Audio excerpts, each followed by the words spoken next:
پاکستان تحریک انصاف کے احتجاج کے دوران اگر ایک حادثے میں رینجرز اہلکار شہید ہو جائیں تو وہاں پہ نماز جنازہ پڑھنے یہ لوگ چلے جاتے ہیں، کیونکہ پاکستان تحریک انصاف کو کارنر کرنا ہوتا ہے، اس کو دیوار کے ساتھ لگانا ہوتا ہے۔ تو پاکستان تحریک انصاف کے خلاف تو پوری فورس کو تگڑا کیا جاتا ہے نا، کھڑا کیا جاتا ہے، لیکن دہشت گردوں کے خلاف جب مقابلہ ہو رہا ہے تو وہاں پہ کیوں نہیں جا رہے؟ وہاں پہ بھی نماز جنازہ میں جانا چاہیے، وہاں پہ بھی اسی طرح کو جوش و خروش دکھانا چاہیے جیسا جوش و خروش ایک پولیٹیکل پارٹی کو کچلنے کے لیے دکھایا جاتا ہے۔ اور یہ میں کامن سینس کی بات کر رہا ہوں، عام آدمی اسے فیل کرتا ہے، وہ یہ فیل کرتا ہے کہ دہشت گرد آئے، انہوں نے پاکستانیوں کا قتل عام کیا، پاکستانیوں کا نماز جنازہ ہو رہا ہے، نہ آرمی چیف ہے نہ وزیر اعظم ہے، ویسے تو وزیر اعلیٰ خیبر پختونخوا کو بھی ہونا چاہیے تھا، لیکن ایک سیاسی جماعت احتجاج کرتی ہے اور ایک حادثے کے نتیجے میں جس حادثے سے اس سیاسی جماعت کا کوئی تعلق نہیں ہے 3 اہلکار شہید ہو جاتے ہیں، تو ان کے نماز جنازہ میں وزیر اعظم بھی پہنچ جاتے ہیں اور آرمی چیف بھی پہنچ جاتے ہیں اور باقی لوگ بھی پہنچ جاتے ہیں۔ اس کا کیا مطلب لے؟ یعنی آپ ابھارتے ہیں ہر اس جذبے کو جو ایک سیاسی جماعت کے خلاف پیدا ہو سکتا ہے، اور دہشت گردی کے خلاف کیا آپ کی وہ توجہ نہیں ہے؟ اب کوئی کسی قسم کا جب توجہ ہی نہیں ہے تو پھر کس قسم کی اکاؤنٹیبلٹی ہوگی؟ کون پوچھے گا کہ کون ذمہ دار ہے اس دہشت گردی کے واقعے کا؟ پاکستانی پہلی مرتبہ سوال اٹھا رہے ہیں، زوردار طریقے سے اٹھا رہے ہیں کہ انٹیلیجنس فیلئر ہے، اس انٹیلیجنس فیلئر کے لیے جو ذمہ دار ہے اس کے اوپر جو ہے وہ ایکشن لیا جائے۔ نواز شریف صاحب کے حوالے سے صدیق جان صاحب نے ایک ٹویٹ کیا، وہیں سے میری توجہ ہوئی اس بارے میں، پھر میں نے دیکھا کہ واقعی میں نواز شریف صاحب نے تو کوئی بات ہی نہیں کی اس بارے میں۔ جس نواز شریف کے لیے پوری قوم کو خلاف کر دیا گیا، اس نواز شریف نے بنو واقعے کی مذمت کا کوئی ایک ٹویٹ تک نہیں کیا۔ عمران خان جیل میں بیٹھ کر ملک کے لیے فکر مند ہے، بڑھتی دہشت گردی پر فکر مند ہے، دہشت گردی کے خاتمے کے حل تجویز کر رہا ہے، اور جس کی 17 سیٹوں کی پارٹی کو ملک پر مسلط کر دیا گیا ہے وہ اس جنگ کی اونرشپ تک لینے کو تیار نہیں ہے۔ یہ صدیق جان صاحب نے بات کی ہے اور بات بالکل ٹھیک کی ہے، یعنی آپ اس بات کو ہوا میں نہیں پھینک سکتے۔ وجہ یہ ہے کہ اس حکومت کی تو توجہ ہی نہیں ہے، انہیں ابھی آپ کہہ دیں کہ عمران خان پہ اٹیک کرنا، اور مزے کی بات یہ انہوں نے جتنا زور لگایا نا عمران خان کو مارنے کے لیے، چاہے پاکستان کے ادارے ہیں، پاکستان کی حکومت ہے، اتنا بجٹ لگا دیا، اتنا پیسہ لگا دیا، ایک کے بعد ایک اپنا ڈیجیٹل پلیٹ فارم بھی لانچ کرتے چلے جا رہے ہیں، کوئی 2-3 تو لانچ ہو گئے ہیں، ایک آدھا سننے میں آ رہا ہے کہ ابھی مزید ڈیجیٹل پلیٹ فارم لانچ کیا جا رہا ہے پاکستان کے اداروں کی جانب سے، انٹیلیجنس ایجنسیوں کی جانب سے۔ تو یہ سارا کچھ انہوں نے کر کے دیکھ لیا، اربوں روپے بھی خرچ کر لیے، ظلم جبر اور فسطائیت کا بازار بھی گرم کر لیا، عدلیہ کو بھی تباہ کر دیا، آئین کا بھی حلیہ بگاڑ دیا، پارلیمنٹ کو بھی کنٹرول کر دیا۔ سارا کچھ کرنے کے باوجود میں ایک بات لکھ کر دیتا ہوں کہ جس دن قیدی نمبر 804 باہر آئے گا نا، وہ قرآن پاک کی ایک آیت پڑھے گا اور ان کی ساری محنت ضائع ہو جائے گی۔ وہ جس دن باہر آ کر کہے گا نا ایاک نعبد و ایاک نستعین، تو آپ کے اربوں روپے اڑ جائیں گے جتنی آپ نے آج تک کمپین کی ہے، کیونکہ یہ قوم کو شعور دیا عمران خان نے۔ عمران خان کی کوئی آسمان سے اترے ہوئے تو نہیں ہے، انہوں نے ماضی میں بہت غلطیاں کی ہوں گی، سب لوگ کرتے ہیں، میں نے غلطیاں کی ہیں، عمران خان صاحب بھی کر سکتے ہیں، بہت سارے لوگ کرتے ہیں، لیکن عمران خان کا جو احسان عظیم ہے اس قوم کے اوپر کہ وہ جو مسئلہ اس قوم کو پچھلے 70 سال میں سمجھ نہیں آ رہا تھا، وہ مسئلہ عمران خان نے قوم کو سمجھا دیا ہے، اور قوم کو اب اتنی سمجھ آ گئی ہے کہ وہ اب کسی کی باتوں میں آنے کی نہیں ہے۔ یعنی جتنا مرضی آپ زور لگا لیں، جتنا مرضی آپ پیسہ خرچ کر لیں، جو مرضی آپ کر لیں، زمین آسمان کے آپ کلابے ملا لیں، جتنے مرضی مراسی آپ ہائر کر لیں، جیسا دل کرتا کر کے دیکھ لیں، جس دن عمران خان باہر نکلے گا وہ نکل کر کہے گا ایاک نعبد و ایاک نستعین، اور پورا پاکستان اس کے ساتھ کھڑا ہو جائے گا۔ اس وقت تک کی صورتحال یہ ہے۔ مجھے نہیں پتا کل عمران خان صاحب آنے کے بعد کوئی غلطی کریں اور غلطی کرنے کے بعد ان کی مقبولیت کو ٹھیس پہنچے، ممکن ہے، لیکن اس وقت عمران خان کا اس ملک میں توتی بولتا ہے۔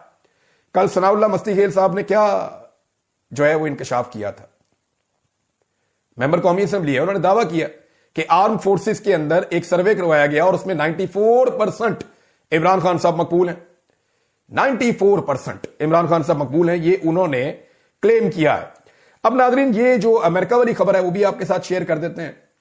خبر یہ ہے کہ ایک دہشت گردی کا نیٹ ورک تھا اور اس نے اٹیک کیا تھا امریکنز کے اوپر، جب امریکنز کا 3.5 سال پہلے افغانستان سے انخلا ہو رہا تھا، اور ڈونلڈ ٹرمپ نے کانگریس کے مشترکہ اجلاس میں اپنا خطاب کرتے ہوئے 2021 میں امریکی فوج کے انخلا کے دوران جب وہ افغانستان سے نکل رہے تھے تو کابل ایئرپورٹ پہ ایک بم دھماکہ ہوا تھا جس میں 13 امریکی فوجی جو ہے وہ ہلاک ہو گئے تھے۔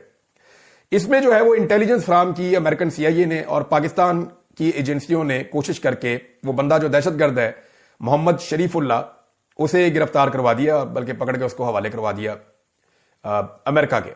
تو اس پہ ڈونلڈ ٹرمپ نے شکریہ ادا کیا.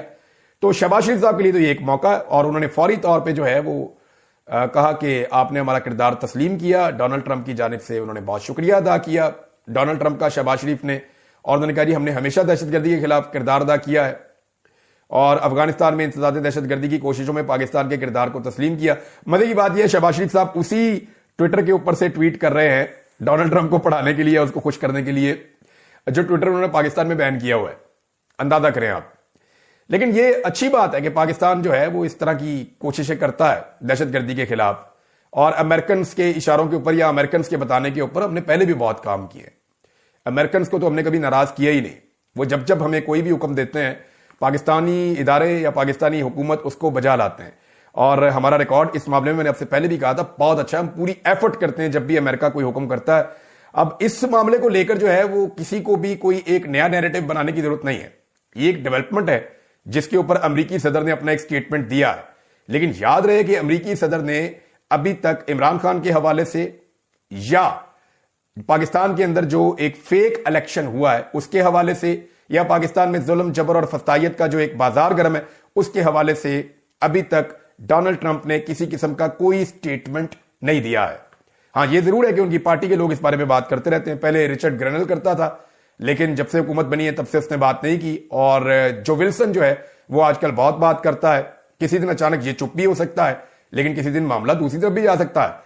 کچھ لوگ یہ دعویٰ کر رہے ہیں کہ ڈونلڈ ٹرمپ الٹیمیٹلی پاکستان میں آواز اٹھائے گا اس ظلم اور بربریت کے خلاف، کیونکہ اس نے وعدہ کر رکھا ہے. اب دیکھتے ہیں کہ یہ معاملہ کب ہوتا ہے اور کس طریقے سے ہوتا ہے. ناظرین، عمر ایوب صاحب نے ایک اور سٹیٹمنٹ دیا ہے. یہ سٹیٹمنٹ میں آپ کے سامنے رکھ دیتا ہوں. پہلے عمر ایوب صاحب کہہ رہے ہیں کہ 2 سالوں میں 2 کروڑ پاکستانی جو ہیں وہ غربت کی لکیر سے نیچے چلے گئے ہیں، اور لگاتار پاکستانی جو ہیں وہ غریب ہوتے چلے جا رہے ہیں. اور انہوں نے یہ بھی دعویٰ کیا کہ مہنگائی کم کرنے کی جو حکومت دعوے کر رہی ہے، کوئی بھی وزیر میرے ساتھ نکلے عوام کے اندر دودھ کا دودھ اور پانی کا پانی ہو جائے گا. عوام کے اندر تو کوئی نکل ہی نہیں سکتا ان میں سے. جائے نہ جا کے پبلک سے پوچھیں کہ ہم نے مہنگائی ختم کر دی ہے.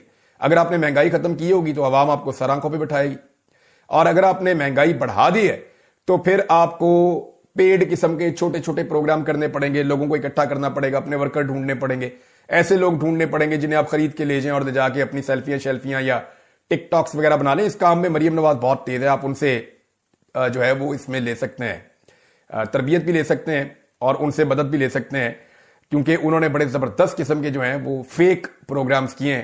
بڑے شاندار طریقے سے انہوں نے جو ہے لوگوں کو بیوقوف بنانے کی کوشش کی ہے. لیکن یہ نئی نسل ہے، یہ نہ بیوقوف بنتی ہے اور نہ یہ بننے دیتی ہے، بلکہ یہ حقائق نکال کر سامنے رکھ دیتی ہے.